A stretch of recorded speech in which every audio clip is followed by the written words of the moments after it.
આજે અમારા સમાજના અમારા ગામડાઓમાં અમારા સમાજના દીકરા દીકરીઓ ભણવાની શું મુશ્કેલી પડે છે કિશનભાઈ, તમને કદાચ ખબર નહીં હોય કે આ દેશની આ 30 વર્ષના ભારતીય શાસનની અંદર કેટલીક ગ્રાન્ટેબલ શાળાઓ બંધ થઈ, કેટલીક પ્રાથમિક શાળાઓ બંધ થઈ, કેટલીક કોલેજો બંધ થઈ, અને સાહેબ કેટલીક ગ્રાન્ટેબલ કોલેજો હોવા છતાં, કેટલીક ગ્રાન્ટેબલ સ્કૂલો હોવા છતાં શિક્ષકોની ભરતી થતી નથી.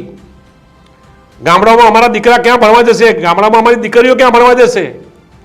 અમને શું વીતે છે ને એ અમને ખબર છે, પણ ભારતીય જનતા પાર્ટીના શાસનમાં કઈ રીતે બક્ષીપંચ સમાજ કે ગરીબ સમાજના છોકરાઓ કે દીકરા કે દીકરીઓ ન ભણી શકે ને એનું આયોજન થાય છે. ત્યારે ભાજપ હોય કે કોંગ્રેસ હોય, ભાજપમાં હોય તો ભારતીય જનતા પાર્ટીના ધારાસભ્યોએ બોલવું જોઈએ, કોંગ્રેસમાં હોય તો કોંગ્રેસનાએ બોલવું જોઈએ. કોંગ્રેસના તો બોલે છે, વટથી વાત કરે છે, પણ આજ ભારતીય જનતા પાર્ટીનો અમારો ધારાસભ્ય હોય કે ભારતીય જનતા પાર્ટીનો અમારો બક્ષીપંચનો કે આવા ગરીબ સમાજમાંથી આવતા ગરીબ સમાજની આગેવાની કરતા અમારા મેમ્બર ઓફ પાર્લામેન્ટ હોય, સાહેબ સરકારમાં ક્યારે ઓગણી ઊંચી કરી અને આવા લોકોની વાત કરી તો મને કહેજો, હું રાજકારણ છોડી દઈશ.